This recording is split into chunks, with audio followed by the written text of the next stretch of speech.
Gold, trusted gold buyers. మీరు తాకట్టు పెట్టిన బంగారాన్ని విడిపించి ఈ రోజు ఉన్న మార్కెట్ ధరకు కొనబడను. దమ్ము లేనప్పుడు మూసుకొని కూర్చోండి. నాలాంటి వాళ్ళు ఉన్నారు. ఇప్పుడు ఒక 4,000 మంది రెడీ అయి ఉన్నారు. అంటే పర్సంటేజ్ చూసుకుంటే వీళ్ళు చెప్పేది ఒక 2-3% అయిండొచ్చా? 2-3% అసలు వాళ్ళు ఏం చెప్తున్నారు? ఏం చెప్తున్నారు? మీరేం విన్నారు చెప్పండి అన్న. అరే కోవిడ్ బాగుంటది, మా మేడం ఇలా ఇది మొత్తం మంచిగా ఉంటది, బయట వాళ్ళు చెప్పేది కాదు, ఇది అని చెప్పేసి అని అంటూ ఉంటారు. అది ఎంతవరకు అనుకోవచ్చు? ఎందుకంటే అలాంటివి చూసే చాలా మంది కూడా ఇన్స్పైర్ అయిపోయి అక్కడికి వెళ్తూ ఉంటారు కదా. అవును, నేను వాళ్ళ కోసం నేను చెప్పేది అందుకే కదా వీళ్ళ నేను దేశద్రోహులు అనేది. ఓకే, ప్రపంచం మొత్తం అమెరికా కానీ కోవిట్ కానీ లండన్ కానీ ఇంగ్లాండ్ వాళ్ళు కానీ ఆఫ్రికన్ కంట్రీస్ కానీ క్యామరూన్ వాళ్ళు కానీ వీళ్ళంతా కోవిట్ వరస్ట్ కంట్రీ మమ్మల్ని వాడుకున్నారని ఇక్కడి నుంచి పోయిన కద్దామాలు అంతా చెప్తా ఉంటే మీరు కోవిట్ వాళ్ళు మంచి వాళ్ళు అంటే ఎట్లన్నా? మీ వ్యూస్ అన్నా 10 రూపాయలు సంపాదించుకునేవాడు అంటే నాకు ఎంత ఇష్టం. సామాన్య మానవుని బలి చేసి 10 రూపాయలు సంపాదించుకోకూడదు. దమ్ము ఉంటే, నీకు టాలెంట్ ఉంటే గవర్నమెంట్ నువ్వు కోట్లు సంపాదించు. నీకు దమ్ము ఉంటే సామాన్యమైన కడుపు కొట్టి నువ్వు 10 రూపాయలు సంపాదించేది ఏంది? లేదు, నువ్వు అది చూడు ఇది చూడు మా బాబా ఇది చూడు చెప్పులు చూడు అని చెప్పేది మానేయి. అంత కామ్గా ఉండు. నువ్వు మానేయమని నేను చెప్పలా. యూట్యూబ్ నువ్వు చేసుకో. అన్యాయం గురించి మాట్లాడే వాళ్ళ మీద మాత్రం తప్పుగా జనంలోకి తీసుకుపోవద్దు. నిజాలు చెప్పట్లేదు అని చెప్పి నిజాలు చెప్పండి. ఓకే, చెప్పే దమ్ము లేకపోతే మీరు మీ యూట్యూబ్ మీరు చేసుకోండి, నో ప్రాబ్లం. అక్కడ పని చేసుకుంటున్న వాళ్ళు చాలా మంది కూడా పారిపోతూ ఉంటారు మధ్యలో పనిచేసే టైంలలో కూడా అంటుంటాం కదా, వింటూ ఉంటాం కూడా. అసలు ఎందుకు పారిపోతుంటారు వాళ్ళు? సార్ కద్దామా ఇంట్లో పోయింది సార్ అంటే చిత్రహింసల వల్లే అనుకోవచ్చా? అంతే కదా, ఇంట్లోంచి ఎందుకు పారిపోతారు సార్? చిత్రహింసలు అంటే అది మామూలు చిత్రహింసలు కాదు. ఇప్పుడు మనం కూడా మన ఇంట్లో పనిచేసే వాళ్ళు మామూలుగా అరుస్తాము ఏదన్నా. ఇప్పుడు మన ఇంట్లో పనిచేస్తాం, మా ఇంట్లో కూడా ఒక అమ్మాయి పనిచేస్తుంది సార్. ఎప్పుడైనా కోపం వచ్చినప్పుడు ఇది బాగాలేదు అది బాగాలేదు మామూలుగా నేర్పిస్తాం, ఓ అంటే అరుస్తాం అంతే. లేదు డ్యూటీలోంచి తీయేస్తాం అంతే కదా. అక్కడ డ్యూటీలోంచి తీసే సమస్య ఉండదు, మా క్యాన్సిల్ చేసే సమస్య ఉండదు. పాస్పోర్ట్ వాళ్ళ చేతిలో ఉంటుంది. కొడతారు, తిడతారు, అరస్తారు, బూట్ కాలుతో దంతారు. ఏది విపరీతమైన టార్చర్, విపరీతంగా అరస్తారు సార్. ఆడవాళ్ళకి నోరు ఎక్కువ సార్, రాకాసులు సార్ వాళ్ళు. ఆడదేమైపోతుంది సార్? స్టార్టింగ్ పోయిన వాళ్ళంతా ఏ వయసులో వాళ్ళు పోతున్నారు సార్ ఇక్కడ ఆడవాళ్ళు కద్దాంలో. మళ్ళీ ముసలివాళ్ళు కావద్దు, వద్దు వాళ్ళకి, ముసలివాళ్ళు వద్దు. అంతా 18, 19, 20, 22 అందంగా ఉండాలా, తెల్లగా ఉండాలి, ఇట్లాంటి కద్దామాలే కావాలా. ఎందుకు? దీనికోసమే. అంతే కదా సార్. దుర్మార్గ విపరీతమైన టార్చర్ వల్ల పారిపోతారు. ఏం చేస్తారు? వారం రోజుల నుంచి అన్నం పెట్టకపోతే ఒక ఆడబిడ్డ ఏం చేస్తుంది? కనీసం స్నానం చేయనీయకుండా, దేవుడికి దండం పెట్టుకోనీయకుండా, ఇంటికి ఫోన్ మాట్లాడనీయకుండా, ఫోన్ బెరుక్కునేసి ఇన్ని టార్చర్లు పెడితే ఆడబిడ్డ ఏం చేస్తుంది?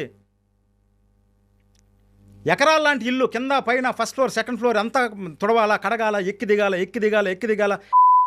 నిన్న మొన్న పుట్టినోడు 6-7 ఏళ్ళు చాయ్ అంటాడు, అదంటాడు, ఇదంటాడు, కేకులు అంటారు, అదంటారు. భాష రాదు సరే. భాష రాని వాళ్ళకి ఇంకొక కద్దామా ఉంటుంది, పాత కద్దామా. భాష వచ్చింది, సెటిల్ అయిపోయింది, ఆడ మనిషి ఉంటుంది కదా. ఆ అమ్మాయి కొంతమంది సపోర్ట్ చేసేవాళ్ళు ఉన్నారు కొత్తగా పోయిన వాళ్ళకి.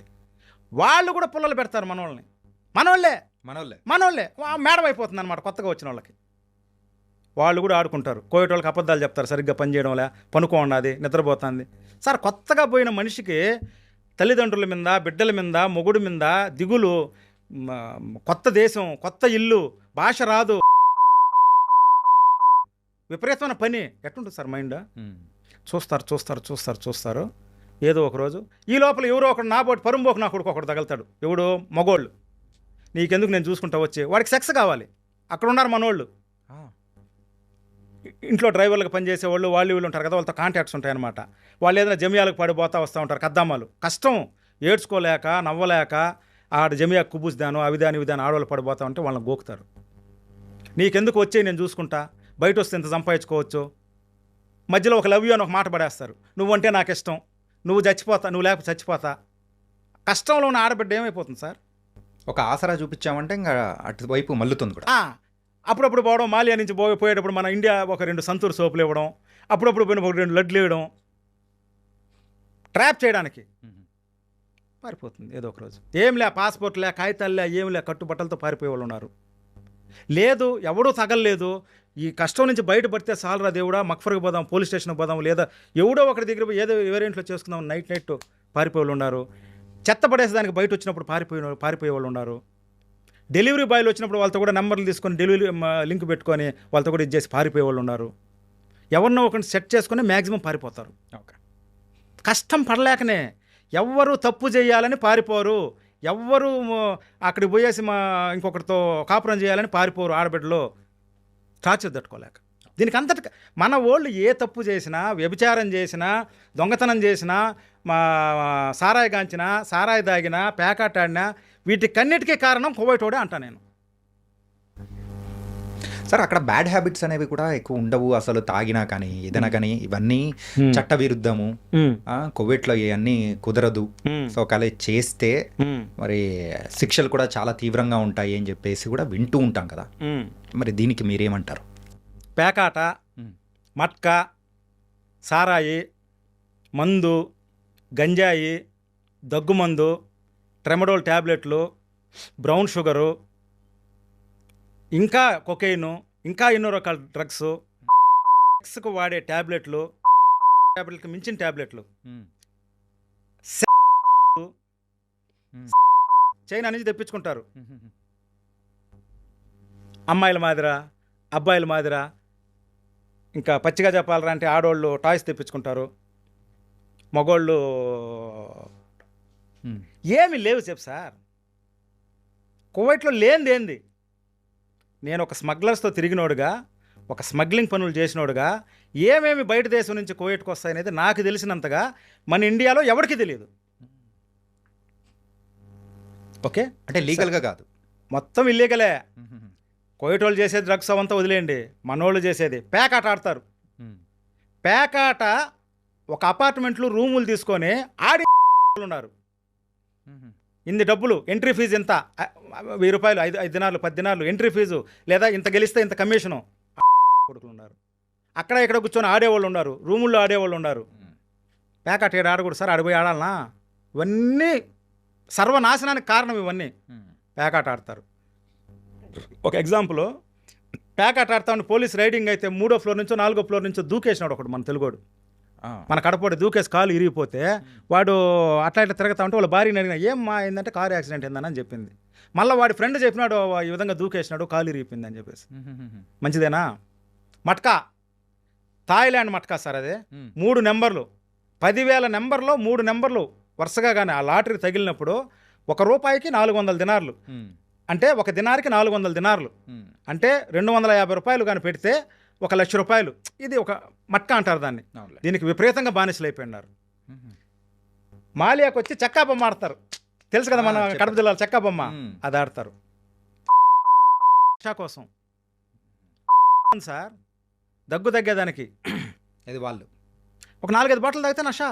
మనవాళ్ళు సార్, నేను చెప్పేది మనవాళ్ళు. వాళ్ళ గురించి వదిలేయండి, ఓకే, వాళ్ళోళ్ళు చేసే యాక్టివిటీస్ చెప్పేసిన డ్రగ్స్ అవంతా వదిలి. నేను ఇంతవరకు వాళ్ళ గురించి చెప్పిన, మనవాళ్ళ గురించి చెప్తున్నా ఇప్పుడు. Okay okay. చెక్కా బొమ్మ, పేకాట, మట్కా, వ్యభిచారం సార్. మనవాళ్ళు గుట్టుగా మాలియాకు పోయి ఇచ్చేవాళ్ళు ఉన్నారు. నేను అందరూ అని చెప్పడం వల్ల గుట్టుగా మాలియాకు పోయి సరుకులు కొనుక్కొని ఇండ్లకు మాట్లాడి బంధువులతో మాట్లాడి వచ్చేసేవాళ్ళు ఉన్నారు. మాలియాకి సెలవు పేరు మీద పోయి ఎంతమంది మగవాళ్ళ దగ్గరికి పోయేసి పనుకోవడంలే, ఎంతమంది బాయ్ ఫ్రెండ్స్ దగ్గరికి పోవడంలే, వాళ్ళ గొడ్లొతికి వాళ్ళకి అన్నం చేసి పెట్టి వాళ్ళ దగ్గర పనుకొని రావడంలే, ఎంతమంది. సరే, మాలియా గురించి వదిలేయండి. పర్మనెంట్గా అక్కడ వ్యభిచారం, ఫ్యామిలీస్ పేరు చేసేది వ్యభిచారం, పేరు ఫ్యామిలీస్. కొన్ని లక్షల ఫ్యామిలీస్ ఉన్నాయి అక్కడ. కువైట్ మొత్తం బాడుక్కుండేవాళ్ళు మనోళ్ళు, భార్యాభర్తల మాదిరి ఒక రూమ్ తీసుకొని ఉండేవాళ్ళు. దాంట్లో 1% ఒరిజినల్ ఫ్యామిలీస్, మిగతా 99% వ్యభిచారం ఫ్యామిలీస్ అని ఒక పేరు. నేను ఇంతవరకు చెప్పాలనుకోలా సార్, ఆడబిడ్డ ఎందుకు తప్పు చేస్తుంది సార్, బిడ్డల కోసమే కదా అని అనేవాడిని నేను. నా కొడుకులు యూట్యూబర్స్, వీళ్ళ పేర్లు చెప్పినాను కదా, ఈ 5 మంది కోసం చెప్తా ఉన్నా. ఎంతమంది ఆడది అక్కడ వ్యభిచారం చేసి ఇండ్లకు రాకుండా, కేవలం డబ్బు పంపించి రాకుండా ఉంటే ఇక్కడ కుటుంబాలు నాశనం అయిపోతున్నాయా? ఎంతమంది బిడ్డలు ఏడుస్తున్నారా? మొన్న కూడా యూట్యూబ్లో ఒక పిల్లోడు అంటున్నాడు, అంత పిల్లోడు 7-8 సంవత్సరాల పిల్లోడు, అమ్మా నువ్వు పోయి 5 ఏళ్ళైంది, ఆ కడుపుకి అన్నం తింటున్నావా, ఏం తింటున్నావమ్మా, ఎప్పుడు వస్తావమ్మా ఇంటికనేసి. ఆ నెల్లూరు జిల్లాలో ఒక ఆమె పోయేసి 35 ఏళ్ళ తర్వాత వచ్చింది. 2 బిడ్డల్ని 7-8 సంవత్సరాలు 2 కొడుకులను వదిలేసిపోయి 35 సంవత్సరాల తర్వాత ఒకసారి వచ్చింది. ఆఫ్టర్ 35 years అక్కడ లంచ్ కాండి పెట్టుకొని. ఫ్యామిలీస్ మాలియాకి మొగుడు పిల్ల మాదిరి వస్తారు సార్. మాలియాకి అందరూ అనడంలే, ఒరిజినల్ ఫ్యామిలీస్ ఉన్నారు, విజిట్ మీద పోయిన వాళ్ళు ఉన్నారు, ఒరిజినల్ ఫ్యామిలీస్ ఉన్నారు. గుట్టుగా రూమ్ తీసుకొని అక్కడ భార్యాభర్త ఇద్దరు పని చేసుకుంటూ వచ్చేది వేరు. 99% వ్యభిచారం. వ్యభిచారానికి మారు పేరు ఫ్యామిలీస్. అక్కడ ఆడది వేరే వాడిని పెట్టుకొని ఉంటే ఇక్కడ మగోడు ఏమైపోవాలన్నా? అలాగే మొగోడు కూడా అంతే. మగోడు అక్కడ పెట్టుకొని ఇక్కడ పెళ్ళాలను వదిలేసి ఉంటే ఇక్కడ ఆడదేమైపోవాలన్నా?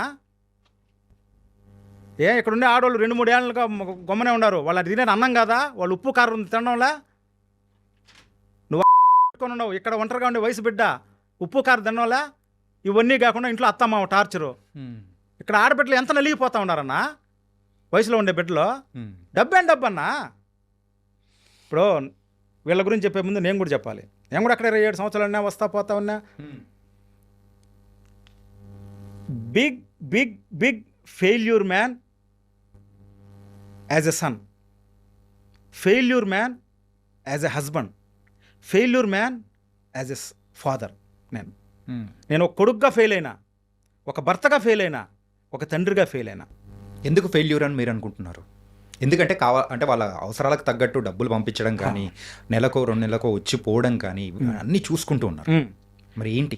కావాల్సినంత డబ్బు ఇచ్చిన, కోరిన వస్తువు తీయించిన, చిన్నతనంలోనే 8-9 తరగతిలో నా బిడ్డలు అడిగితే బండ్లు తీయించిన, లగ్జరీ లైఫ్ అనిపిస్తూ ఉన్నారు. చిన్నప్పుడు నాకు ఫ్యాన్ కూడా లేదు, అలాంటిది నా బిడ్డలు ఏసీ కారులో తిరుగుతున్నారు, ఏసీ రూమ్లో పనుకుంటున్నారు, లగ్జరీ లైఫ్ అనిపిస్తూ ఉన్నారు. ఇవన్నీ ఇచ్చి ఏమి లాభం? వాళ్ళకి కావాల్సిన టైము, వాళ్ళకి కావాల్సిన ప్రేమ నేను ఇవ్వలేకపోయినా. అందుకే నేను ఫెయిల్ అయినా, ఒక భర్తగా, ఒక తండ్రిగా, ఒక సన్నగా. నా తల్లిదండ్రుల సేవ నేను ఎప్పుడు చేసుకోవాలా. మీసాలు వచ్చినాక వెళ్ళిపోయినా, చచ్చిపోయినప్పుడు తలకొరుగు పెట్టేదానికి వచ్చిన. నేను పాస్ అయినట్ట? Failure man. నెలకొకసారి వచ్చి పోతుండా కొనుండా. నా భార్యకి తెలీదా? ఎంత బాధపడి ఉంటుందా? కోరినంత డబ్బు ఇచ్చినా, 1 కోటి రూపాయలు పెట్టి బిల్డింగ్ కట్టించినా, ఏమి కావాలన్నా ఇచ్చినా, నెలకు 10,000 కావాలంటే 50,000 ఇచ్చినా ఏమి లాభం? బాధపడి ఉంటుందా లేదా భార్య? ఖచ్చితంగా పడే ఉంటారు. పెళ్ళికి ముందు నేను చెప్పి, నాకు గర్ల్ ఫ్రెండ్స్ ఉన్నారని చెప్పి చేసుకుంటే నేను నిజాయితీ పరుణ్ణి. నేను చెప్పలే కదా. నాకు పెళ్ళికి ముందు గర్ల్ ఫ్రెండ్స్ ఉన్నా కూడా చెప్పకుండా చేసుకున్నా అంటే నేను నా భార్యను మోసం చేసినట్టే కదన్నా. అందుకు నేను ఫెయిల్యూర్ అని చెప్తున్నా. As a husband I'm failure man. నా బిడ్డలు చిన్నప్పుడు చదువుతూ ఉంటే ఏ రోజు వాళ్ళని ఒళ్ళో కూర్చోబెట్టుకుని నేర్పిలా, ఏ రోజు వాళ్ళ చేతులు పట్టుకుని అంగడికి తీసుకొని పోలా, ఏ రోజు వాళ్ళని తీసుకుని నేను సినిమాకి పోలా. నా భార్య చూసుకునేది. As a father I'm a failure man. ఇప్పుడు మీరైతే పోయేసి వచ్చారు, కువైట్కి వెళ్ళేసి వచ్చిన తర్వాత అరే నా బిడ్డలు కూడా అక్కడికి వెళ్ళేసి వచ్చారంటే డబ్బులు సంపాదిస్తారు కదా అని చెప్పేసి ఎందుకు మీరు పంపించరు? ఎందుకు ఈ బాధలన్నీ చూసి నేను పడిన బాధలు వాళ్ళకి ఎందుకురా బాబు అని చెప్పేసి అలా పంపించారా? అలా ఎలా? అక్కడున్న ఆడవాళ్ళు సొంత బిడ్డలకి, సొంత కోడళ్ళకి, సొంత చెల్లెళ్ళకి, సొంత అక్కలకి వీసాలు పంపిస్తూ ఉన్నారా అంటే నిజాయితీగా ఇంట్లో ఉండి దేవుడికి భయపడి భర్తకు ద్రోహం చేయకుండా పనిచేసుకునే వాళ్ళు 1% పీపుల్ ఉన్నారు ఆడవాళ్ళు. వాళ్ళు కూడా అదే విధంగా కూతుర్ని కావచ్చు, కోడల్ని కావచ్చు, అక్కని కావచ్చు, ఇంకా వాళ్ళ ఫ్యామిలీ మెంబర్స్ని ఎందుకు తీసుకుంటున్నారు అంటే అరే అక్కడ కష్టాలు పడుతున్నారే, కూటికి లేకుండా ఉన్నారే, రండి వచ్చి సంపాదించుకోండి అని తీసేవాళ్ళు ఉన్నారు 1%. మ్యాక్సిమం ఆడవాళ్ళు అక్కడ వ్యభిచారం చేసేవాళ్ళు, ఫ్యామిలీస్ పెట్టుకొని చేసేవాళ్ళు. సరేనా? ఇక్కడ కష్టపడతా ఉన్నారే, వీళ్ళు కూడా రాని అంటే వ్యభిచారం చేసేదానికి కాదు, ఏదైనా ఇంట్లో పని చేసుకొని బతకని వీసాలు తెస్తారు. వాళ్ళ స్వార్థం కోసం తెస్తారు. బయట ఉండేవాళ్ళు వీసా తీసుకొని డబ్బులు తెంగడం, బ్రోకర్ పనులు అని చెప్పినాను కదా, వీసాలు తీసి వీళ్ళకి పంపిస్తారు. నెంబర్ 2, గుట్టుగా పని చేసుకుంటే నీతి నిజాయితీగా నిజంగా కష్టానికి ఆదుకునే ఆడవాళ్ళు ఉన్నారు, ఫ్రీగా వీసా పంపించే ఆడవాళ్ళు ఉన్నారు. బయట పని చేసేవాళ్ళు వాళ్ళ దగ్గర వీసాలు తీసుకొని వీళ్ళ దగ్గర డబ్బులు తీసుకొని చేసేవాళ్ళు ఉన్నారు. అంతేగాని ఏ ఆడది, ఏ మగోడు ఇక్కడికి వచ్చి వ్యభిచారం చేయండి, ఇక్కడికి వచ్చి చెడిపోండి అని ఎవరికి వీసాలు పంపారు? అది తప్పు, అది నేను ఒప్పుకోను. ఓకే, డబ్బుల కోసం చేస్తారు, వచ్చిన తర్వాత చెడిపోండి అని ఎవరు చెప్పరు. వాళ్ళు చెడిపోయినా కానీ చెప్పరు. ఆటోమేటిక్గా ఇక్కడి నుంచి పోయిన వాళ్ళు చేసుకుంటే గుట్టుగా చేసుకుంటారు. దేవుడికి భయపడే వాళ్ళు, భర్తకు విలువ ఇచ్చే వాళ్ళు చేసుకునే వాళ్ళు ఉన్నారు. మ్యాక్సిమం చెడిపోతారు. చెడిపోకపోతే నాలాంటి చెడిపేస్తారు. మాటలు చెప్పన్నా. ప్రేమ అనేది ఒకటి ఉన్నది కదన్నా. ప్రేమ ఐ లవ్ యూ అని కన్నా అన్నాడు రా అంటే నిన్ను వాడుకోవడానికే, సెక్స్ కోసమే. ఫైనల్ టార్గెట్ కోయిట్లో ఐ లవ్ యూ అన్నాడు, నువ్వు లేకపోతే నేను చచ్చిపోతానంటే కేవలం సెక్స్ కోసమే. ఓకే, వాడుకోవాలని చెప్పేసి. అది ప్రేమ అనుకొని ఈ ఆడోళ్ళు ఆడబిడ్డలు మనసు ఎటాడదన్న నీకు తెలుసు కదా, కూరుకుపోతారో లాక్కోలేక పీక్కోలేక చచ్చిపోతూ ఉంటారు. ఇందాక మీరు అనేటప్పుడు కూడా అన్న. వెంకటేష్ మరణం గురించి, వెంకటేష్ అండ్ ఆంజనేయులు, అన్న. అండ్ తర్వాత కాకినాడ అమ్మాయి అన్న అన్న అన్న అయ్యా అయ్యా గురించి కాస్త చెప్తారా?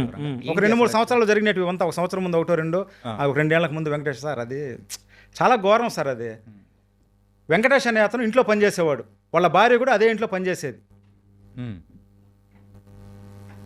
ఆ ఇంట్లో ముగ్గురు వాళ్ళ లావాదేవీల వల్ల చాలా రాజకీయాలు ఎక్కువ ఎక్కువ ఎక్కువ మగవాళ్ళకి ఆడవాళ్ళకి మిండగాళ్ళు ఎక్కువ, వాళ్ళ లావాదేవీల వల్ల, డబ్బు వల్ల కావచ్చు, ఆస్తుల వల్ల కావచ్చు, ఒక ముగ్గురు చచ్చిపోయినారు ఒక కోయట్ ఇంట్లో. ఇంకా వాళ్ళని పట్టుకునేస్తారు కదా, అందువల్ల ఏం చేసినారంటే వీడు ఆ ఇంట్లోకి మామూలుగా అందరి దగ్గర కోయట్ ఇంట్లో బేగాలు ఉంటాయి, వీడు మామూలుగా ఇంట్లో తిరిగినాడు, వచ్చినాడు, కెమెరాలో కనిపించినాడు, వీడు ఆ టయానికి కోయట్ ఇంట్లో ఉన్నాడని చెప్పేసి కేవలం వీడి మీద నెట్టడానికే, వాళ్ళు తప్పించుకోవడానికే వీడిని పట్టించేసినారు. ఇమ్మీడియట్గా వితిన్ 1 or 2 days వాళ్ళ భార్యని, ఆమెకు కూడా తెలియదు ఎందుకు పంపించేసినారు. వాడు ఎక్కడో పెట్రోల్ బంక్ దగ్గర ఉంటే వాడిని పోయేసి అటాక్ చేసి తీసుకొని వచ్చేసి, వాడికి ఎందుకు తీసుకొచ్చినారో కూడా తెలియదు, వాడికి బేడీ లేసి జైల్లో కూర్చొని ఉంటే వాడు ఫోటో ఇటు చూసినాను నేను. ఇప్పుడు కూడా యూట్యూబ్లో చూడండి, వెంకటేశ్వర కొట్టండి, వాడు నవ్వుతా అమాయకంగా చూస్తున్నాడు. వాడికి నన్ను ఎందుకు అరెస్ట్ చేసినారో వాడికి తెలియలే. ఆ ఫోటో చూసినప్పుడు అనుకున్నా వీడు చంపేస్తారని నేను. మళ్ళీ ఒక 2-3 రోజుల తర్వాత న్యూస్ వచ్చింది, సూసైడ్ చేసుకొని చచ్చిపోయాడని చెప్పేసి జైల్లో. నేను కూడా జైల్లో ఉన్నాను సార్, మొత్తం గుడ్డలంతా బెరికిపారి తాగుతారన్న, డార్క్ సెల్లో వేసి సూసైడ్ చేసుకొని చచ్చిపోతారని చెప్పేసి. వాడెందుకు సూసైడ్ చేసుకుంటారన్న? మామూలు కమ్ముల సెల్లో వేస్తే ఒక 50-60 మంది ఉంటారన్న, మామూలు సింగిల్ సెల్లో వేస్తే 2-3 ఉంటారన్న, ఎట్లా సూసైడ్ చేసుకొని చచ్చిపోతారు? బయటపడిపోతారని చెప్పేసి వాడికి ఇంజక్షన్ ఇచ్చేసి చంపేసినారు. మొత్తం ఇంజక్షన్లు ఉన్నాయి, పాయిజన్ ఇంజక్షన్లు ఉన్నాయి, చంపేసినారు, సూసైడ్ చేసుకున్నారని చెప్పేసినారు. తర్వాత ఆంజనేయులు అనే అతన్ని ఇంట్లో 10 సంవత్సరాలు పనిచేసినారు, భార్యాభర్త ఒకే ఇంట్లో పనిచేస్తున్నారు. అక్కడికి ఏం వచ్చిందో ఏమో ఇంతవరకు కరెక్ట్ న్యూస్ తెలియదు. వాడిని తీసుకొని పోయేసి ఎడారిలో చంపేసి ముక్కలు చేసి పూడ్చిపెట్టినారు సార్. ఈ మధ్య ఒక 7-8 నెలలకు ముందన్న న్యూస్లో చూసినానన్న. మళ్ళీ మా వాళ్ళు చెప్పింది ఏందిరా అంటే, ఆమెను కూడా ఇమీడియట్గా 2-3 రోజుల తర్వాత డిపోర్ట్ చేసేసినారు, పంపించేసినారు, బయటపడిపోతుందని. అంతే. ఆ కాకినాడ అమ్మాయి ఇంటికి పోయేసి ఒక 6-7 నెలలకు ముందు ఇంటికి పోదామని చెప్పేసి, ఇన్ని సంవత్సరాలు చేసినాం కదా, ఇంటికి పోయి మాలియాకి పోదాం అనేసి మాలియా పోయి బంగారం అంతా కొనుక్కొని, గుడ్డలంతా కొనుక్కొని బిడ్డలకి ఇంకా రేపు ఎల్లుండో బయలుదేరుతా ఉన్నాగా, ఆ డబ్బులు ఆ బంగారం దానికి, లేకపోతే ఆమెకి ఏమైనా డబ్బులు ఇవ్వాలేమో తలపగలు కూడా చంపేసినారన్న. ఇది డబ్బుల కోసం కూడా అంతే కదన్నా. అంతే. కొడుకులు ఎంత ఉంటే ఏమి లాభం అన్నా? వాళ్ళ అలవాట్లు ఏంది, వాళ్ళ ఖర్చు ఏంది, వాళ్ళకి ఎంత గవర్నమెంట్ ఎంత డబ్బులు ఇస్తా ఉంది, వాడికి అన్నీ ఫ్రీగా ఇస్తా ఉంది. అయినా మంది వాళ్ళకి మంచి ఇది ఎక్కడుంది గురువుగారు? నాకు వాళ్ళ మాటలు ఎత్తుకుంటే నాకు జరిగిన అన్యాయం తక్కువ, అమాయక ప్రజలకు జరిగిన అన్యాయం ఎక్కువ. నాకు జరిగిన అన్యాయము ఏముంది, నేను జైల్లో సూసైడ్ చేసుకుందాం అనుకున్నా, తప్పించుకుందాం అనుకున్నా, లేదా సూసైడ్ చేసుకుందాం అనుకున్నా. 9.5 సంవత్సరం శిక్ష పడింది గురువుగారు. ప్లాన్ చేసిన ఇక్కడ నేను దాటుకుంటే సెల్లో నుంచి తప్పించుకోగల శక్తి ఉంది నాకు. నేను తప్పించుకోవాలంటే ఇంకొకటి బలి చేయాలా, చేస్తా. నేను తప్పించుకోవడం కోసం ఇంకొకటి బలి చేద్దాం అనుకున్నా. ఎవరిని? కోయటోడిని. ప్లాన్ చేసిన తప్పించుకున్నా కూడా ఆ సెల్ కువైట్ సిటీలో ఉంది కాబట్టి, తప్పించుకున్నప్పుడు ఎక్కడికి పోతావు? ఇప్పుడు ఇండియాలో సెల్ నుంచి తప్పించుకుంటే నేపాల్కి పారిపోతా, శ్రీలంకకి వెళ్ళిపోతా, బయట దేశానికి వెళ్ళిపోతా, ఢిల్లీకి వెళ్ళిపోతా, యూపీకి వెళ్ళిపోతా. ఆ దేశంలో ఎక్కడికి పోతాము? నా పాస్పోర్ట్ కూడా గవర్నమెంట్ చేతుల్లోనే ఉంది కదా, ఎక్కడికి పోవాలి? వేరే మార్గం లేదు, క్లోజ్ కంట్రీ. దాని గురించి ఆలోచించి మళ్ళీ మా పెద్ద ఆయన, దేవుడు లాంటి పెద్ద ఆయన దగ్గరికి మనుషులను పంపించిన, సక్సెస్ అయినా నన్ను పంపించినారు. పెద్ద ఆయన వైఎస్ రాజశేఖర రెడ్డి గారి వల్ల నా జీవితం ఈరోజు, నా బిడ్డలు, నా భార్య బిడ్డలు కడుపున అన్నం తింటా ఉన్నారన్న, నేను రాయల్గా బతుకుతా ఉన్నానన్న. ఈ రోజుకి అన్నం తినే ఆయన పెట్టిన భిక్ష అంతే నా బతుకు. అందుకే నాకు చావంటే భయం లేదని ఎందుకు అంటాను అంటే, నేను చచ్చిపోయి 25 ఏళ్ళు అయిందన్నా.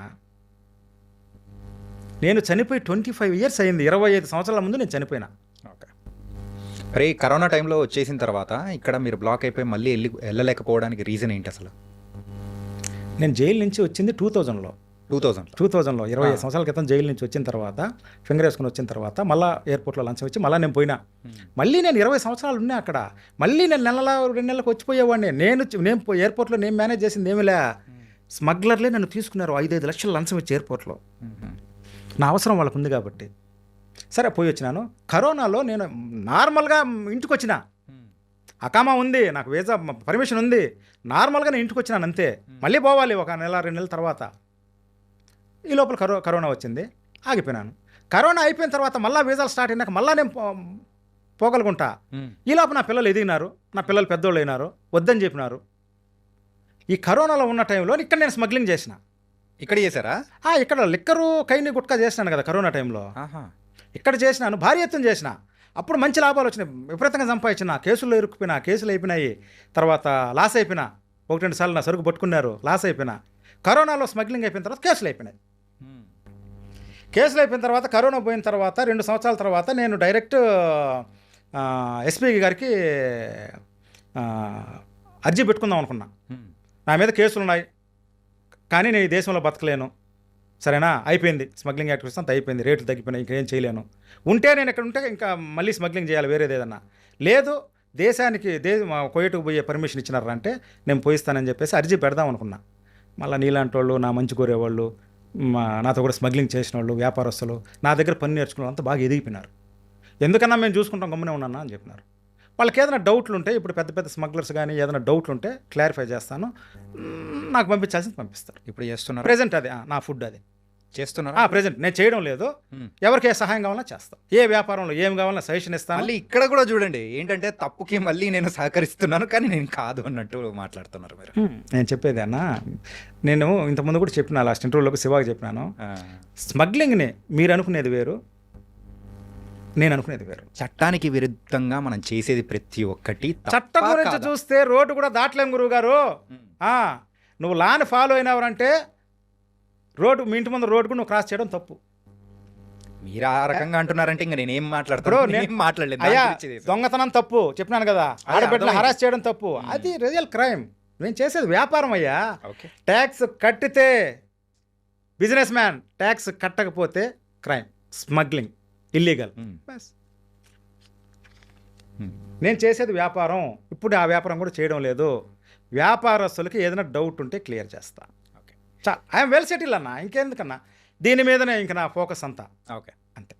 కువైట్లో ఒక ఇష్యూ గురించి, అది ఇక్కడ వాళ్ళకు అంత పెద్దగా తెలుసో తెలీదో నాకు తెలియదు, ఒకటి విన్నా. ఏంటంటే అక్కడ దొంగసారా అంటే లిక్కర్ది ఏదో కొంచెం జరిగి సుమారు ఒక 100 మంది పైగా చనిపోయారు అని చెప్పేసి కూడా నేను విన్నాను. దాని గురించి కూడా నాకు క్లారిటీగా లేదు. లాస్ట్ మంత్ జరిగిందన్నా. ఏంటది అసలు యాక్చువల్గా? సారాయి దాగి 163 మంది చనిపోయినట్టే లెక్క. 163 మంది చనిపోలేదు, ఒక 50-60 మంది చనిపోయినారు, స్పాట్ డెడ్, హాస్పిటల్లో చనిపోయినారు. ఒక 60-70 మందికి కిడ్నీలు పూర్తిగా బర్న్ అయిపోయినాయి. కిడ్నీలు ఏం లేవు లోపల. కిడ్నీలు లేవంటే ఇంక పేగులు ఉండవు, ఏముండవు. అవునవును. ఒక 60-70 మందికి పూర్తిగా బ్లైండ్ అయిపోయినారు, కళ్ళు పూసినాయి. దొంగసారా వల్ల, సారాయి తాగడం వల్ల. దొంగ సారాయి తాగడం వల్ల, అక్కడ లిక్కర్ లేదు, కాంచిన సారాయి తాగడం వల్ల ఇంతమంది చచ్చిపోయినారు. అధికారిక లెక్కల ప్రకారం నేను 1-2 సార్లు వింటాను. నాకు అంత టైం కూడా లేదు సార్ అక్కడ, ఎందుకంటే అక్కడ జరిగేటంతా నాకు తెలుసు. ఎవరో చెప్తారు, అక్కడి నుంచి మా పిల్లకాయలు ఫోన్ చేస్తారు ఏదో. ఇప్పుడు చూడండి, మీ ఇంటర్వ్యూ కూడా పాపం నెలకు ముందు ప్లాన్ చేసినాం, బయట పోయి ఢిల్లీ పోయేసి నిన్నగా మొన్న వచ్చిన, చాలా టైర్డ్గా ఉన్నా, అయినా మాట ఇచ్చినాను కాబట్టి వచ్చిన. మ్యాక్సిమం ఒక 200 మంది చనిపోయినట్టే లెక్క అన్న. కళ్ళు పోయినా, కిడ్నీలు పోయినా, చచ్చిపోయినట్టే లెక్క. ఆ 200 మంది అక్కడ నాశనం అయిపోయినారంటే కారణం, అక్కడ చచ్చిపోయినారంటే ఎన్ని వందల కుటుంబాలు నాశనం అయిపోయినాయన్న ఇండియాలో? మ్యాక్సిమం తెలుగు వాళ్ళే. అవునా? మ్యాక్సిమం తెలుగు వాళ్ళే. సారాయి తాగేది, సారాయి కాంచేది ఎక్కువ ఎవరన్నా? కేతాను, జహ్రా, ఫాహిలు, హవల్లి, 75% మన తెలుగు వాళ్ళు. మిగతా వాళ్ళు అరబ్బీ వాళ్ళు. పిలిపిన వాళ్ళు తాగుతారు కానీ వాళ్ళు అమ్మేదికి మీద ఉండదు, వాళ్ళ పాటు వాళ్ళు కాంచుకుంటారు, తాక్కుంటారు. అరబ్బీ వాళ్ళు కాంచుకుంటారు, వాళ్ళు తాక్కుంటారు. వైట్ సారాయి కాంచుతారు అరబ్బీ వాళ్ళు, తెల్ల సారాయి అది వాళ్ళు అమ్ముకుంటారు. అరబ్బీ వాళ్ళు తాగుతారు, మనం తాగరు. మన మంచినీళ్ళు మాదిరి ఎక్కడ సారాయి ఉన్నట్టే అక్కడ ఉంటుంది. ఇక్కడ ఏదో చెక్కో బొక్కో ఏందో కాంచుతా ఉన్నారు మన వాళ్ళు, పాత వాళ్ళు. మనం కూడా తాగుతా ఉన్నాం, మా తాత వాళ్ళు, నాయన వాళ్ళు అంతా తాగుతూనే ఉన్నారు సార్. అది వేరే. ఆడేం దొరుకుతుంది సార్? చెక్క బొక్క ఏం దొరకదు కదా. మెథనాల్ నుంచి వచ్చేది ఎథనాల్ నుంచి వచ్చేది స్పిరిట్. ఆ స్పిరిట్లో 43-44% ఉండే ఆల్కహాల్ని కలిపి తయారు చేసేదే విస్కీ, బ్రాందీ. మన కంపెనీలు, డిస్టిలరీ, మన దీనికి లిక్కర్కి సంబంధించిన కంపెనీలు వాళ్ళు మెథనాల్ అది మేజర్ కంటెంట్. యూరియా వేస్తారు. మన బ్యాటరీ లోపల నల్ల పొడి, ఆ పొడి వేస్తారు. ఆ కారు బ్యాటరీలో పోసే యాసిడ్ పోస్తారు కిక్కు కోసం. బాగానే జరిగింది ఇన్నేళ్ళుగా. ఇదేం కొత్తగా జరిగింది కాదు, మీకు జరిగింది కొత్త. నేను పోయిన కొత్తల్లో కూడా సారాయి తాగుతా ఉన్నా అక్కడ. కోయేటి పుట్టినప్పటి నుంచి నాటు సారే ఉందయ్యా. పొరపాటు జరిగింది ఎక్కడో, కలపడంలో కాంచడంలో ఎక్కడో పొరపాటు జరిగింది. ఫార్ములా ఒక చోట పోయాల్సింది ఇంకో చోట పోసినారు. రేషియో క్వాంటిటీ 10 గ్రాములు పోసిన చోట 10 లీటర్లు దిగినట్టున్నారు. గుల్ల అయిపోయినాయి కుటుంబాలు. దీనికి అంత కారణం ఎవరన్నా మీరు చెప్పండి. మీరు చదువుకున్న వాళ్ళు, నేను చదువులని మీరు చెప్పండి గురువుగారు. సారాయి తాగి కొన్ని వేల మంది కుటుంబాలు కొన్ని వందల కుటుంబాలు నాశనం అయిపోయినాయి. కొన్ని వేల మంది రోడ్డు మీద పడినారు. దీనికి కారణం ఎవరు? ఎవరైతే చేశారో వాళ్ళేగా. ఎవరు అంటే మీరు అన్నట్టు కూడా 75% మనోళ్ళే అని చెప్పేసి అని అన్నారు. సరేగా, అవును, సారాయి కాంచేది మనోళ్ళే. మరి అంత జరిగిన తర్వాత కూడా అక్కడున్న గవర్నమెంట్ దీనికి కారణం చెప్పండి గురువుగారు. కారణం ఏంది? ఇంకా అర్థమైపోతుంది కదా, ఇంకేం చెప్తాను చెప్పండి.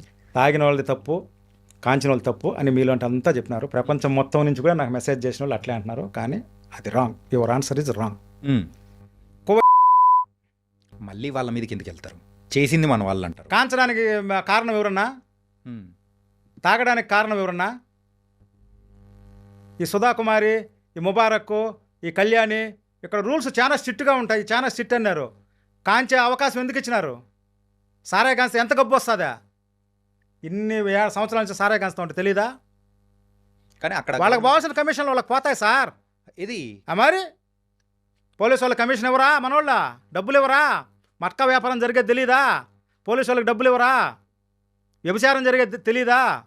పోలీసు వాళ్ళకి డబ్బులు పోవడం లేదా? పేకాట స్థావరాలు తెలీదా? మొత్తం లంచం. మన ఇండియాలోనే లంచం అని ఉన్నానుకున్నావా? 1000 రెట్లు ఎక్కువ వాళ్ళ ఆఫీసర్లు, అక్కడ పోలీసు వాళ్ళంతా లంచాలు. నేను ఎంతమంది పోలీస్ స్టేషన్లో ఉంటే ఆడవాళ్ళు మొగళ్ళు అకామా లేకుండా పట్టుకొని ఉంటే అంత ఇంత డబ్బు ఇచ్చి పోలీస్ స్టేషన్ నుంచి దెంకొచ్చున్నా. అకామా లేని వాళ్ళని పట్టుకుంటే కూడా డైరెక్ట్ పోలీస్ స్టేషన్ దెంక చేస్తున్నా నైట్. కారణం కేవలం కోయేటోళ్ళు. డబ్బులు తీసుకున్నావు, అకామాలు కొట్టినావు. వాళ్ళకి అకామాలు లేదు, బయట బతకాలా. పాస్పోర్టు అకామా లేకపోతే పని ఇవ్వడు.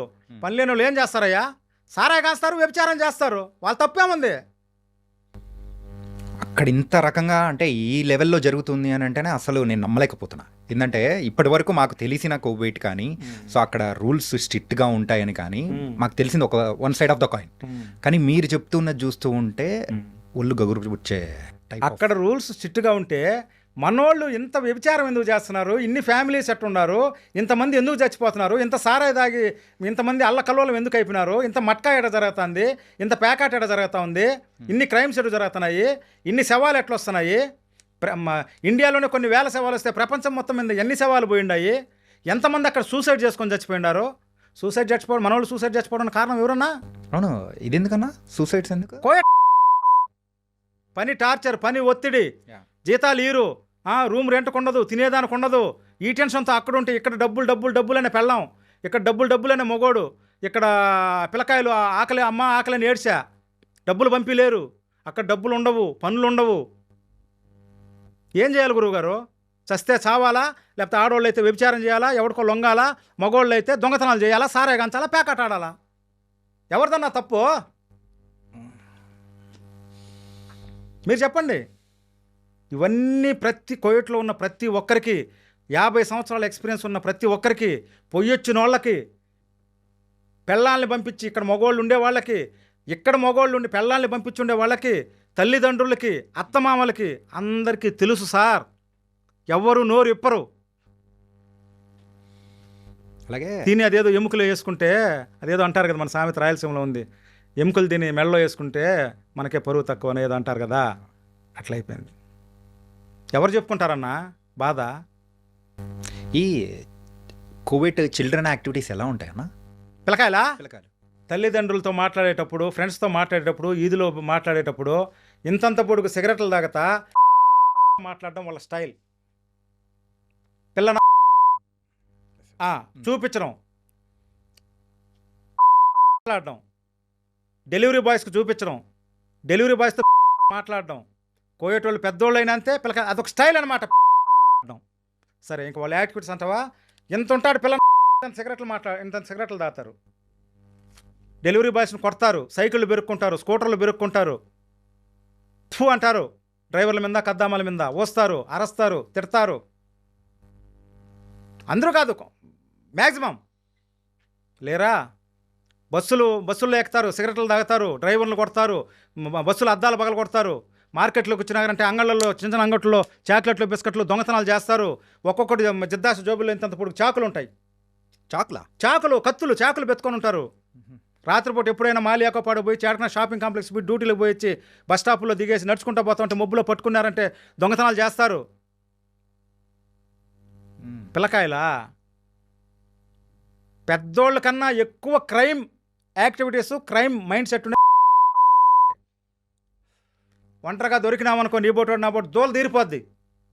ఏం చేయలేరు. డబ్బులు అడుగుతారు, తోస్తారు, కొడతారు, చాకులతో గీక్తారు.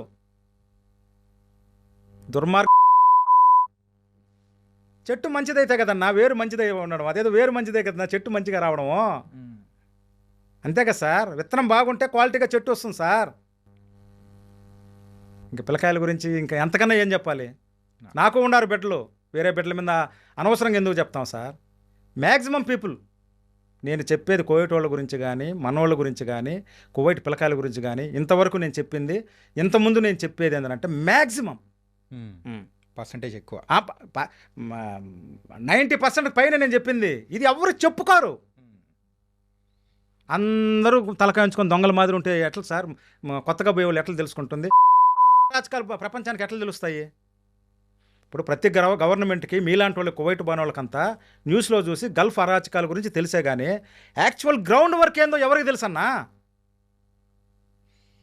లోపల జరిగే ఇష్యూలు ఎవరికి పిన్ టు పిన్ తెలుసు. తెలిసిన వాళ్ళు అక్కడ ఉన్న పెద్ద మనుషులు కానీ, అక్కడ కూడా పెద్ద మనుషులు ఉన్నారు, ఎంటికలు నడిచిపోయిన వాళ్ళు ఉన్నారు, కోట్లు సంపాదించిన బిజినెస్ మ్యాన్ ఉన్నారు. ఎవడు ఎందుకు చెప్పడు? అక్కడ వడ్డీ వ్యాపారం ఉందన్న అసలు? వడ్డీ వ్యాపారమా? ఇప్పుడు తినడానికి తిండి లేదు, పని లేదు, ఆడోళ్ళు కానీ మగోళ్ళు కానీ. ఎక్కడైనా కూడా మనం అంతే కదా. ఇంట్లో అవసరం, పండగ వచ్చింది, నా దగ్గర ₹1 లేదు, నీ బోడు ఫోన్ చేస్తా, అన్న ₹1,00,000 పంపించన్నా రేపు నెలలో ఇస్తా. అప్పు అనేది ప్రతి దేశంలో ఉంది, ప్రతి వీధిలో ఉంది, ప్రతి ఇంట్లో ఉంది. అప్పు చేయాల్సిందే. మనిషికి అప్పు అంటే ఏందన్నా? అవసరానికి తీసుకోవడం ఇవ్వడం అంతే. అప్పు లేకుండా ఎవడో? దేశమే అప్పు తీసుకుంటా ఉంది. నేనైనా తీసుకోవాలి, మీరైనా తీసుకోవాలి. ఆ కంట్రీలో దిక్కులేని చోటు అన్నది. ఇప్పుడు నాకు అన్నం లేదనుకో, నీ ఇంటికి వస్తే ఒక పూట అన్నం పెడతావన్నా, నాకు కావాలంటే ఒక 10,000 ఇచ్చి పంపిస్తావన్నా. ఆడెవరన్నా? ఆకలిని ఎవరిని అడుగుతావు? ఆడదైతే ఎవరిని అడుగుతుంది, మగోడైతే ఎవరిని అడుగుతాడు? మగోడు కానీ నాకు అన్నానికి లేదని చెప్పేసి ఎవరు నాకు 10 దినాలు అనుకో కుక్కను చూసినట్టు చూస్తారు మనోళ్ళే. అదే ఆడది నాకు అన్నానికి లేదని అనుకో పనుకుంటావా ఇస్తాననే టైప్లో చూస్తారు, మాట్లాడతారు. ఎవరైనా మగబుద్ధి ఎక్కడున్నా అంతే. నేను మగోడే, మీరు మగోళ్ళే. అక్కడ ఈ విధంగా అన్నానికి లేనప్పుడు, రూమ్ రెంట్కి లేనప్పుడు, ఇంటి దగ్గర బిడ్డలు అన్నమో రామచంద్రాన్ని అడుక్కుంటా ఉంటే అక్కడున్న తల్లిదండ్రి డబ్బులు పంపించలేనప్పుడు ఏం చేస్తారు? అప్పు చేస్తారు. జీతం వచ్చి నాకు ఇస్తాను, జీతం వచ్చి నాకు ఇస్తాను రేపు నెలలో. ₹10 వడ్డీ. ₹10 వడ్డీ. ₹10 వడ్డీ. గవర్నమెంట్ ఎంప్లాయర్స్ అయితే వీళ్ళ బ్యాంక్ కార్డు తీసి పెట్టుకునేస్తారు. వడ్డీ వ్యాపారస్తులు బ్యాంక్ కార్డు తీసుకుంటారు. జీతం పడిన తర్వాత ఆ వడ్డీ తీసుకొని బ్యాంక్ కార్డు ఇస్తారు. ఆ వడ్డీ తీసుకొని అసలు ఇస్తారు. ఇప్పుడు వడ్డీ 10,000 అన్నా, నీకు 20,000 జీతం పడింది అనుకో, ఆ 10,000 తీసుకొని నీకు 10,000 ఇవ్వడం. బ్యాంక్ కార్డు వీడి దగ్గరనే ఉంటుంది. ఓకే, ఇది వడ్డీ వ్యాపారం. ఎవరు చేస్తూ ఉంటారు ఇది? మనోళ్ళే వడ్డీ వ్యాపారం. ఇంకొకటి, ఈ వడ్డీ వ్యాపారం గురించి నీకు చెప్దాం అనుకున్నా. ఇంకొకటి ప్యాకెట్ గురించి చెప్పినాను కదా, ప్యాకెట్ ఆడేదానికి రూములు ఇస్తారని చెప్పేసి. వ్యభిచారం చేసేదానికి రూములు ఇచ్చేదానికి కూడా ఉండారు మనోళ్ళు, మగోళ్ళు, ఆడోళ్ళు. అక్కడ వ్యభిచారం చేసేదానికి రూముల్లో ఇళ్లలో పనిచేసే వాళ్ళు వస్తే వాళ్ళకి రూములు ఉండవు కదా, రోడ్డు మీద అయితే పనుకోలేరు కదా. ఆ మాలియాలో చీకటి పడిన తర్వాత ఏం చేస్తారు? ఏమన్నా అంటే నాకోగలుగుతారు. సెక్స్ చేసుకోవాలంటే రూములు ₹2,000 గంటకి, 1,500 గంటకి. అదే వ్యభిచారం చేసి ఆడదైతే 5 దినాలు ₹1,200. ఇంకొకటి సార్, సాల్మియాలో ఎర్ర మసీద్ అని ఒకటి ఉన్నది. మా ఫ్రెండ్ వాళ్ళదాన్ని పొద్దున్న 9 గంటలకు అట్ట పోయినానన్న నేను. ఆ సాల్మియాలో వదులుతారా, కారులో వదులుతారా అంటే అక్కడేదో డ్యూటీ చేస్తాడు. నేను సాల్మియా బహార్ రోడ్లో ఉంది, సముద్రం, ఆ పక్క సముద్రం, ఈ పక్కన రోడ్డు కోతల ఎర్ర మసీద్ అన్న సాల్మియాలో. ఆడ పోయి వదిలేసి నేను పాటికి నేను పోతా ఉంటే ఆ మసీదు పక్కన, రోడ్డు పక్కన అంతా మనోళ్ళు చీరలు కట్టుకొని ఒక్కాకులు వేసుకుంటూ కూర్చోండారు సార్ ఆడవాళ్ళు. వ్యభిచారం సార్. నేను ఎందుకో కూలి కోసం అనుకున్నా. నా 27 ఏళ్ల సర్వీస్లో ఆ హవల్లీలో మాలియాలో వ్యభిచారం చేసేవాళ్ళు తిరిగేవాళ్ళు నాకు తెలుసు. కానీ ఇంత పబ్లిక్గా రోడ్డు పక్కన పొద్దున 9 గంటలకి ఎర్ర మసీదు ముందర వరుసగా బకాలు కడుగుతూ ఉన్నారు సార్. ఒక్కాకులు వేసుకుంటాం మనోళ్ళు ఆడవాళ్ళు. బెత్తరకపోయినా నేను ఆ ఏరియాలో నా ఫ్రెండ్ ఒకటి ఉంటే ఏందిరా అంటే వ్యభిచారం 100 ఆడనే రూములు తీసుకొని పార్టీషన్లు తీసుకునేసి గుడ్లు కట్టుకునేసి ఆడనే. కాదన్న, ఇంత లెవెల్లో జరుగుతూ ఉన్నా కానీ అక్కడ గవర్నమెంట్ కానీ లేకపోతే అక్కడ ఉన్న లా అండ్ ఆర్డర్ కానీ వాళ్ళు ఏమీ చేయట్లేదా? ఏంటంటే బయట నుంచి వచ్చి బతుకుతున్న వాళ్ళు, సో మీరు దేనికోసం వచ్చారు అది మాత్రమే చేసుకోవాలి, అది కాకుండా వేరేది ఏంట ఇల్లీగల్ యాక్టివిటీస్ కానీ ఇట్లా చేస్తున్నారంటే వాళ్ళ సైడ్ నుంచి తీసుకునే యాక్షన్ కానీ అలాంటివి ఏముండవా? సార్, పోలీస్ డిపార్ట్మెంట్కి ఈ ఇల్లీగల్ యాక్టివిటీసు ఈ క్రైమ్స్ అంతా నేర్పించింది మన వాళ్ళే. యాక్చువల్గా వాళ్ళకి తెలియదు ఇట్లాంటివి, ఏది పేకాట మందు సారా ఇవంతా ఏమీ తెలియదు. ఇవన్నీ మన వాళ్ళే నేర్పించినారు. ఒకటి వాళ్ళకి తెలియకుండా జరుగుతుంది, 2 లంచంతో జరుగుతుంది. జరిగేదైతే పక్కా. లా అండ్ ఆర్డర్ ఏం చేస్తుందిరా అంటే డబ్బులు తీసుకున్నా గమ్మున ఉండాలా, అరే మనం ఎంత ప్రయత్నం మానరు అని అన్న గమ్మున ఉండాలా, లేదా లంచం తీసుకుని గమ్మున ఉండాలా, తెలియకుండా అన్న ఉండాలా. సార్, ఇప్పుడు వాళ్ళు ఇంత చిన్న కంట్రీ, కొంతమంది పోలీసు వాళ్ళు ఉంటారు, ఎక్కడెక్కడో రూముల్లో జరిగేది, ఫ్లాట్లలో జరిగేది ప్రతి ఒక్కటి వాళ్ళకి ఏం తెలుస్తుంది? ఇప్పుడు మొన్న చచ్చిపోయినారు ఇంతమంది, పబ్లిక్గా హాస్పిటల్కి జనాలు చచ్చిపోయినారు, అప్పుడు కదా చెకింగ్లు తయారైనాయా? వాళ్ళ లా అండ్ ఆర్డర్ స్ట్రిక్ట్గా ఉంటే పోలీసులు అంత పద్ధతి. అంతకుముందు వారానికి 2-3 మాటలు అపార్ట్మెంట్లు ఎందుకు చెక్ చేయాల? ఇప్పుడు రూముకు పోయి చెక్ చేస్తున్నారు. ఏంది ఒక 200 మంది చచ్చిపోయినాకనా, 1000 కుటుంబాలు నాశనం అయిపోయినాకనా మీరు పోయి చెక్ చేసేదా? ఎక్కడుంది లా అండ్ ఆర్డరు? కోర్టులు ఇంకా జ్యుడిషియల్ దీని గురించి చెప్తాను. అక్కడ కోర్టులు ఎలా ఉంటాయి? దొరికిన వాళ్ళు క్రైమ్ చేసినారు, పట్టుకున్నారు, మనుషులు చంపేసినారు, కరెక్ట్గా వాళ్ళకు ఒక 1-2 నెలల్లో వాళ్ళకి మెంటల్ వచ్చేస్తుంది. మెంటల్ వచ్చేస్తుంది సార్. అంతవరకు బాగానే ఉంటారు, 2-3 పెళ్ళాలు ఉంటారు, ఉద్యోగాలు చేసుకునేవాళ్ళు. మనోడిని ఎవడైనా చంపితే వాడు సెల్లేకి పోవడము, వెంటనే వాడికి మెంటల్ వచ్చేస్తుంది. గురువుగారు, మెంటల్ వచ్చేస్తుందంటే ఏమే, డాక్టర్ సర్టిఫికేట్ తెచ్చేస్తారు, వాడికి మతిస్థిమితం లేదని చెప్పేసి 1-2 నెలలకు వచ్చేస్తారు సార్. ఈ పెట్రోల్ ఉండడం వల్లేనా అసలు ఇంత అనేది? ఒకవేళ అదే లేకపోతే కువైట్లో వాళ్ళ మూల ఆదాయం మొత్తం వాళ్ళకి పెట్రోల్ తప్ప ఏమీ లేదు. ఏదైనా కానీ ఉప్పు మిరక్కాయ బయట నుంచి పోవాల్సిందే. ఏదైనా మంచినీళ్ళు వాళ్ళు సముద్రంలో ఫిల్టర్ చేసి కంపెనీ పెట్టుకునేస్తున్నారు, పెద్ద పెద్ద మిషన్ల ద్వారా. ఇంతకుముందు ఆ మంచినీళ్ళు కూడా లేవు. సముద్రం నీళ్ళని ఫిల్టర్ చేసి ఇప్పుడు వాటర్ ప్రాబ్లం లేకుండా పెట్టుకున్నారు. అంత ఇళ్ళకి బ్రహ్మాండమైన నీళ్ళు ఉన్నాయి. తిండి వరకు ఏదైనా గుడ్డలు, తిండి, బంగారు ఏదైనా సరే కార్లకి అంతా బయట నుంచి రావాల్సిందే. గర్వం తగ్గాలరా అంటే పెట్రోల్ అన్నా ఎండిపోవాలా, లేదురా అంటే ఏ పెట్రోల్ని అయితే చూసుకొని వాళ్ళు ఇంత విర్రవీగి ఇంతమందిని చంపేస్తున్నారో, ఇంతమంది ఆడవాళ్ళ జీవితం నాశనం చేస్తున్నారో, ఇంతమందిని జైల్లో వేసి హింసిస్తున్నారో, వాళ్ళ గర్వం తగ్గాలంటే he is the man, Elon Musk. ఎందుకు ఎలాన్ మస్క్? టెస్లా ఎందుకు వచ్చాడు చెప్తాను. ఎందుకు వచ్చాడు నాకు కూడా ఎందుకో టక్కన ఐడియా వచ్చేసింది అంతే. టెస్లా అధినేత. అలాంటి మగవాళ్ళు ఒక 5-6 మంది గారు చేరుకున్నారంటే చేయొచ్చన్న, వీళ్ళ గర్వం తగ్గించవచ్చు. ఎందుకురా అంటే ప్రపంచంలో పెట్రోల్ వల్ల ఏం జరుగుతుంది? కొన్ని ఇంజన్లు నడుస్తున్నాయి, కార్లు నడుస్తున్నాయి, ఫ్లైట్లు నడుస్తున్నాయి, రైళ్లు నడుస్తున్నాయి, అన్నీ డీజిల్ పెట్రోల్ వల్లనే కదా. వాటికి సమాంతరంగా వాటితో పని లేకుండా కరెంటుతోనో బ్యాటరీతోనో నడిచే విధంగా కానీ చేస్తే వాళ్ళు మన ఇంటికి రావాలి తిండి కోసం, అంతే, వేరే మార్గం లేదు. పెట్రోల్ అన్నా ఎండిపోవాలి, ఎలాన్ మస్క్ లాంటి వాళ్ళన్నా స్టెప్ తీసుకోవాలి. చేస్తాడు చూడు అన్న, శాటిలైట్లు పంపిస్తున్నాడు, బ్యాటరీ బండ్లు తయారు చేస్తున్నారు. స్టేక్ టైం సార్, టైం ఉంది. దేవుడు ఉన్నాడు గురువు గారు, ఇన్ని ఘోరాలుగా అంచేదానికి ఉన్నాడు కదా పెద్ద ఆయన, అంచుతాడు చూడు. ఆయన ఇప్పుడు ప్రస్తుతానికి శాటిలైట్లు చేస్తున్నాడు, బ్యాటరీ బండ్లు చేస్తున్నాడు. పెట్రోలు డీజిల్ అవసరం లేకుండా ప్రతి పరికరం, ప్రతి ఇంజను, ప్రతి వాహనం కానీ చేసినారంటే ఒక 10 మంది మేధావులు బాగా డబ్బున్న చేరుకొని కానీ చేసినారంటే వాళ్ళు మన ఇంటికి అన్నానికి రావాలి. ఓకే, ఈ కఫీల్ సిస్టమ్ అని చెప్పేసి మీరు ఇందాక నుంచి మాట్లాడుతున్నారు. అసలు ఈ కఫీల్ సిస్టమ్ అంత ఘోరంగా ఉంటుంది అంటే వాళ్ళు పెట్టే బాధలు కానీ ఇలా ఇంతమంది చనిపోతున్నారు అని అంటూ ఉంటాం. మరి దీనికి స్వస్తి చెప్పే సొల్యూషన్ అంటూ ఏమన్నా ఉందా అసలు? కఫిల్ సిస్టమ్ పోతే ప్రపంచంలో ఎంతమంది అక్కడికి బతకని వచ్చినారో అందరూ చాలా హ్యాపీ సార్. అందరూ చాలా హ్యాపీ. హింసించేవాడు లేకపోతే హ్యాపీగా పని చేసుకుంటారన్న. ఎంత కష్టమైనా చేస్తారన్న. గవర్నమెంట్ డైరెక్ట్గా మనకు వీసాలు ఇచ్చినా, వాళ్ళ గవర్నమెంటు మన ఎంబసీ మనకు డైరెక్ట్గా గవర్నమెంట్ మనకు వీసాలు ఇచ్చినా, మనం ఆ దేశంలో కాదు ఏ దేశంలో పోయి మన కష్టం మనం పడతాం.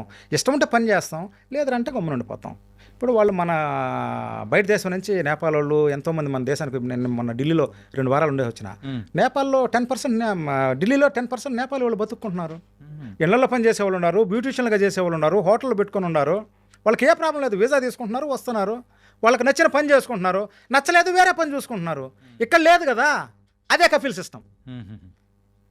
కష్టంగా ఉంది, నువ్వు వేరే ఇంటికి పోవాలి, నువ్వు పోలేవు, అది కఫిల్ సిస్టమ్. విధంగా లాస్ పెట్టుకునేస్తున్నాడు. ఎందుకు? ఆ గవర్నమెంట్ మీ మనుషులకు వీసాలు ఇచ్చిన దానివల్లే కదా ఇన్ని కష్టాలా. మీ గవర్నమెంటు, కువైట్ గవర్నమెంటు, మా గవర్నమెంట్కి వీసాలు ఇవ్వండి, మీకు ఎంత మంది మనుషులు కావాలి అంతమందిని సప్లై చేయమని చెప్పండి మన గవర్నమెంట్ని. హ్యాపీగా చేసుకుంటారన్నా. క్రైమే ఉండదు, బాధే ఉండదు, ఏడుపులు ఉండవు. అది కఫిల్ సిస్టమ్. ఇది నాశనం చేయడానికే నేను ఇంత పోరాడుతూ ఉన్నా. కఫిల్ సిస్టమ్ అనేది వెళ్ళిపోవాలా. అంటే ఏంటి, మీరు ఇట్లా ఇంటర్వ్యూస్ వచ్చి ఇవ్వడానికి గల మెయిన్ రీజన్ ఏంటి? అంతే, ఇట్లా కూడా రూప్ మాపాలనే ఉద్దేశం. కఫిల్ సిస్టమ్ తీసేసి డైరెక్ట్ గవర్నమెంటే, మన గవర్నమెంట్ కానీ వాళ్ళ గవర్నమెంట్ కానీ కష్టం చేసుకునే వాళ్ళకి వీసాలు ఇవ్వాలి, అంతే. మెడికల్ సిస్టమ్ ఎందుకు? ఏ దేశానికి, ఇప్పుడు నేను అమెరికా పోవాలా, మెడికల్ సిస్టమ్ లేదు. మెడికల్ సిస్టమ్ ఎందుకయ్యా? మీరు డబ్బు కాకపోతే మెడికల్ ఎందుకు? ఇమిగ్రేషన్లు ఎందుకు? ఇవన్నీ ఎందుకన్నా? అక్కడికి పోయినా మెడికల్కి డబ్బులు కట్టాలా, అక్కడ అకామాలకు డబ్బులు కట్టాలా, ఇక్కడ మెడికల్కి డబ్బులు కట్టాలా, ఇక్కడ ఎంబసీలకు డబ్బులు కట్టాలా? ఎందుకో? మీరు మాత్రం వీసా తీసుకొని అక్కడ మా ఇండియాకి రావాలంటే వాళ్ళు చదువు కోసం వస్తున్నారు, ఎడ్యుకేషన్ కోసం వస్తున్నారు, ప్లస్ హాస్పిటల్స్ కోసం వస్తున్నారు, చేప మంది వేసుకునే దానికి వస్తున్నారు, విజిట్ కోసం వస్తున్నారు. ఇంతమంది వచ్చిపోతూ ఉన్నారు, ఇక్కడే వచ్చి బతుక్కుంటున్నారే మా ఇండియాలోనే. మీరు ఎన్ని మెడికల్ చేసుకొని మా దేశానికి వచ్చినారా? మీకు జబ్బులు లేవని మా గ్యారంటీ ఏమి? మీరు మెడికల్ చేసుకుని మా దేశానికి వచ్చినారా? మా గవర్నమెంట్ మీరు అడగతానే వీసా ఇస్తుంది, మా ఎంబసీ మీకు ఇస్తూ ఉంది, మీరు మాకెందుకు ఇవ్వరు? ప్రపంచం మొత్తం వీసా సిస్టమ్ ఒకటి, ఈ కువైట్కి సిస్టమ్ ఎందుకు ఎంత కఫిల్ సిస్టమ్? ఆ కఫిల్ సిస్టమ్ పోతే అమాయక ప్రజలంతా బాగుపడతారనే నేను ఈ పోరాటం అన్నా. నేను చనిపోయేంత వరకు నేను మాట్లాడతానన్నా. ఖచ్చితంగా పెద్ద పెద్ద నాయకులను కలుస్తానన్నా, మన గవర్నమెంట్ని కూడా కలుస్తానన్నా, చెప్తానన్నా పరిస్థితి. చచ్చిపోయిన వాళ్ళు, అన్యాయం అయిపోయిన వాళ్ళు, జైళ్ళల్లో ఉండేవాళ్ళు, జైలు నుంచి వచ్చిన వాళ్ళు, ఫింగర్ వేసుకుని వచ్చిన వాళ్ళు, అన్యాయం అయిపోయిన మొగుళ్ళు, అన్యాయం అయిపోయిన భార్యలు, అన్యాయం అయిపోయిన బిడ్డలు, అన్యాయం అయిపోయిన తల్లిదండ్రులు, వీళ్ళంతా నాతో చాలామంది టచ్లో ఉన్నారన్న. వీళ్ళందరినీ తీసుకొని నేను లాస్ట్ ఇంటర్వ్యూలోకి చెప్పినాను, మంచి మంచి నాయకులను కలుస్తాను. నాయుడు గారిని కలుస్తా, చంద్రబాబు నాయుడు గారిని కలుస్తాను, రేవంత్ అన్నని కలుస్తా, మా జగన్ అన్నని కలుస్తాను, కలిసి ఎక్స్ప్లెయిన్ చేస్తాము. వీళ్ళ తరపు నుంచి ఏమన్నా జరిగిందంటే, వీళ్ళు సార్ మనకు పెట్రోల్ అవసరం సార్, వాళ్ళ కష్టాలు వాళ్ళకు ఉన్నాయి గవర్నమెంట్కి, వాళ్ళకి తెలియకనా? మన గవర్నమెంట్ కాదు కదా, ప్రపంచంలో ఉన్న గవర్నమెంట్ ప్రధానమంత్రులకి అందరికీ తెలుసన్నా, మినిస్టర్స్కి ఏమి చేయలేని పరిస్థితి అన్నా. వాళ్ళకి తెలియదా? అన్నా నన్ను కాపాడన్నా లోకేష్ అన్నా అంటే లోకేష్ అన్న వాళ్ళని తీసుకొస్తున్నాడే కానీ కారణం ఎవరు, ఎందుకు, అక్కడ ఎందుకు చచ్చిపోయినారు, అసలు మీరు ఎందుకు ఏడుస్తున్నారు అని వీళ్ళు పోవాలి సార్, మినిస్టర్లు పోయి కూర్చోవాలి సార్. అక్కడ ఎక్కడ ప్రాబ్లం, ఎక్కడ ఆరోగ్యంగా బ్రతకడం కోసం వచ్చిన ఆడ మనిషి మగ మనిషి శవాలుగా ఎందుకు ఇంటికి వస్తున్నారు? ఇది ఎందుకు ఆలోచించరన్నా మన గవర్నమెంట్? గతి లేదు కాబట్టి చూస్తానన్నా, వీలైనంత వరకు చూస్తాము, మాట్లాడదాము. మేము ఒక ప్లాన్ చేస్తూ ఉన్నాము. గవర్నమెంట్ తరపున ఏమైనా జరిగిందన్నా, గవర్నమెంట్ నుంచి జరగలేదని అనుకో, మ్యాక్సిమం జరగదని అనుకుంటాను, కఫిల్ సిస్టమ్ పోదనుకుంటాను. ఒక్కటి చేస్తే ఏంటది? అది కూడా నాలాంటి వాడే చేయాలన్నా చెప్తున్నాను. నేను చచ్చిపోయి 25 ఏళ్ళు అయిందన్నా చెప్తున్నా. ఎందుకంటే ఆల్రెడీ సూసైడ్ చేసుకోవాల్సిన మనిషిని పెద్ద నన్ను తీసుకొచ్చినాడు. ఏమైతే అది అవుతుంది అనుకొని ఇది కానీ ఇంకా కొన్ని సంవత్సరాలు పోరాడతా, జరగలేదంటే అన్న మా టీం అంతా, అన్యాయం అయిపోయిన వాళ్ళు అంతా చేరుకొని, కోయేట్లో వాళ్ళు చాలామంది విజిట్ మీద వస్తారు, హాస్పిటల్కి వస్తారు, పని చేసుకునే దానికి వస్తున్నారు, చదువుకునే దానికి వస్తున్నారు. ఒక 10 ఆడవాళ్ళు కానీ మగవాళ్ళు కానీ కోవిడ్ వాళ్ళని దెంకొచ్చి పట్టుకొచ్చి కోడూరుకి తిరుపతికి మధ్యలో బాల్పల్లి చెక్ పోస్ట్ దగ్గర రోడ్డు పక్కన వరుసగా ఎర్రచందనం చెట్లు ఉన్నాయి. ఒక 10 మందిని కట్టేద్దాం అనుకున్నానన్న. గవర్నమెంట్ ఆర్డర్ తీసుకొని, డిపార్ట్మెంట్ ఆర్డర్ తీసుకొని 10 మందిని కట్టేస్తే వాళ్ళ గవర్నమెంట్ ఎందుకు దిగిరాదు?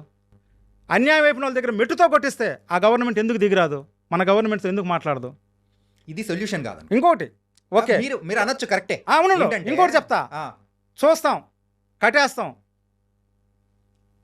గవర్నమెంట్ దిగి వచ్చిందా ఓకే, 10 మందిని తల నరికితే అన్న, 10 మంది తలలు నరికినామనుకో, మన వాళ్ళని ఎంతమంది చంపేస్తున్నారు కదా, అవునా కదా? 10 మంది కోయటోళ్ళని అడ్డంగా తల నరికితే ఈ సొల్యూషన్ కాదనుకుంటా. సొల్యూషన్ కాదు.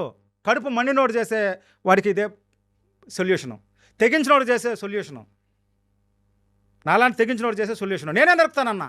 అన్నా ఇంకోటన్నా, మీరు సాధించాలనుకునింది ఏదైనా ఉంది అన్నప్పుడు అది శాశ్వత పరిష్కారం కావాలి, కానీ హింసాత్మకంగా చేస్తే అది వచ్చేది కాదు కదా. ఒకటి అడుగుతున్నా. కరెక్టే ఆ? కరెక్టే. ఇప్పుడు అది చేసినంత మాత్రాన ఏమో, అంటే ఇప్పుడు నరికినంత మాత్రాన మీరు అన్నట్టు ఏమొస్తుంది? మంచితనంగా అడుక్కుంటున్నారు, ఏడుస్తున్నారు, బాధపడుతున్నారు, సరేనా? కొంపలు నాశనం చేసుకునేస్తున్నారు, పిల్లలు ఏడుస్తున్నారు, తల్లిదండ్రులు ఏడుస్తున్నారు, కుటుంబాలు నాశనం అయిపోయినాయి, చచ్చిపోయినారు, ఎన్నో తాళిబొట్లు తెగిపోయినాయి, సరేనా? ఎంతోమంది బిడ్డలను పోగొట్టుకున్నారు, ఎన్నో శవాలు వస్తున్నాయి. మంచితనంగా అడిగితే కూడా సమాధానం రాకపోతే, మంచితనంగా అడుక్కుంటే సొల్యూషన్ దొరకకపోతే కడుపు మండదా? ఓకే, కడుపు మండి చేసేది తప్పెట్టవుతుందన్నా, తెగించి చేసేది తప్పెట్టవుతుందన్నా. 3,000 మంది 4,000 మందిని చేరుకొని 10 మందిని దెంకొచ్చి ఎర్రచందనం చెట్లేసి అడ్డంగా నరికితే దొమ్మి కేసులో పోతాయి. ఏమవుతుంది? అంతగా పట్టుకుంటే ఏమవుతుందన్నా? ఇప్పుడు నేను చచ్చిపోయి 25 ఏళ్ళైంది, మళ్ళీ కొత్తగా చచ్చేదేమున్నది? కుటుంబాలు బాగుపడతాయి కదన్నా. అంటే 70-80 ఏళ్ళ నుంచి ఈ అరాచకాలు చూస్తా, ఇంకో ఎన్ని అంటే మన బిడ్డలు ఇట్లే పడతా ఉండాలనా?